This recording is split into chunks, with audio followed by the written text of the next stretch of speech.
امام ذہبی رحمہ اللہ جناب سعید بن مسیب کا ایک واقعہ ذکر کرتے ہیں، وہ قابل غور ہے ان لوگوں کے لیے جن کی بچیاں بڑی ذہین ہیں، جنہیں اپنی بچیوں پہ بڑا فخر ہے، جن کی بچیاں بڑی تعلیم یافتہ ہیں، اور ان کے لیے وہ لمبے چوڑے خواب دیکھ رہے ہیں کہ ہمیں کوئی کوٹھی والا ڈاکٹر ملے چاہے بے نماز ہو، ہمیں کوئی کوٹھی والا انجینئر مل جائے چاہے اس کا عقیدہ شرک پہ مبنی ہو۔ میرے بھائیوں دھیان سے سنیے گا، سعید بن مسیب ان کی بیٹی بڑی عالمہ، بڑی فاضلہ، محدثہ، مفسرہ، وقت کے بادشاہ نے اپنے بیٹے کے لیے نکاح کا پیغام بھیجا۔ سعید بن مسیب نے وقت کے بادشاہ کو انکار کر دیا۔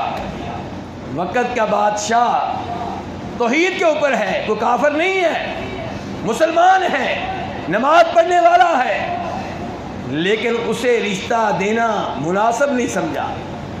ایک دن درس حدیث سے فارغ ہوئے، ایک طالب علم نے سلام دیا، کہا بھئی تم کئی دنوں سے نظر نہیں آئے ہو، کافی دنوں کے بعد نظر آئے ہو۔ کہا استاد جی میری بیوی فوت ہو گئی تھی، اس لیے اتنا عرصہ غائب رہا اور آج حاضر ہوا ہوں۔ کہا کہیں تمہارا نکاح ہو چکا ہے؟ کہا استاد جی مجھے نکاح کون دے گا، فقیر آدمی ہوں، میرے پاس ٹوٹل مال 2 درہم ہوں گے یا 3 درہم ہوں گے، مجھے کون رشتہ دے گا؟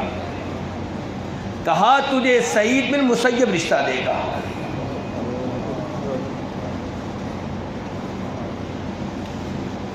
اور مجھے اور آپ کو کون چاہیے؟ داماد۔ داماد کیسا ہونا چاہیے؟ جس بیٹی کے لیے وقت کے بادشاہ کے اس بیٹے کا رشتہ ریجیکٹ کیا تھا جس نے بعد میں بادشاہ بننا تھا، اس بیٹی کا نکاح کس کو دینا چاہ رہے ہیں؟ اس طالب علم کو جو کہہ رہا ہے کہ میرے پاس ٹوٹل مال 2 یا 3 درہم ہے، مجھے کون رشتہ دے گا؟ کہتے ہیں میں نے کہا استاد جی واقعی آپ مجھے دیں گے؟ کہاں بالکل دوں گا۔ ادھر ہی بٹھا لیا۔ اب یہ نہیں کہا کہ میلسی کا اچھا سا شادی ہال بک کرواؤ، وہاڑی کا اچھا سا شادی ہال بک کرواؤ، نہیں، ادھر ہی بٹھا لیا اور ادھر ہی خطبہ پڑھا، درود شریف پڑھا اور اپنی بیٹی سے نکاح کر دیا۔ کہتے ہیں میں اب مسجد سے باہر نکلا، گھر جا رہا ہوں، پریشان ہوں، سوچ رہا ہوں اب کس سے قرضہ لوں، کس سے مال لوں، گھر کو تیار کروں، روزہ رکھا ہوا ہے۔ کہتے ہیں مغرب کی نماز مسجد میں ادا کی، پھر گھر میں آ گیا کیونکہ روزہ رکھا ہوا تھا، میرے پاس تھوڑی سی روٹی پڑی تھی اور کچھ تیل پڑا ہوا تھا، سالل موجود، اس تیل کے ساتھ میں کھانا کھا رہا تھا۔ دروازہ کھڑکا، میں نے پوچھا کون؟ جواب آیا سعید۔ میرے ذہن میں مدینہ کا ہر سعید آیا، اگر نہیں آیا تو سعید بن مسیب نہیں آیا۔ کیوں؟ کیونکہ پورے مدینہ کو معلوم ہے سعید بن مسیب یا آپ کو مسجد نبوی میں ملیں گے یا اپنے گھر میں ملیں گے، تیسری جگہ آپ کو نہیں ملیں گے۔ یہ 40 سال سے ان کا معمول ہے۔ کتنے سالوں سے؟ 40 سالوں سے۔ اس لیے میرے ذہن میں سعید بن مسیب نہیں آئے، لیکن دروازہ کھولا تو میں حیران رہ گیا، سامنے استاد جی کھڑے۔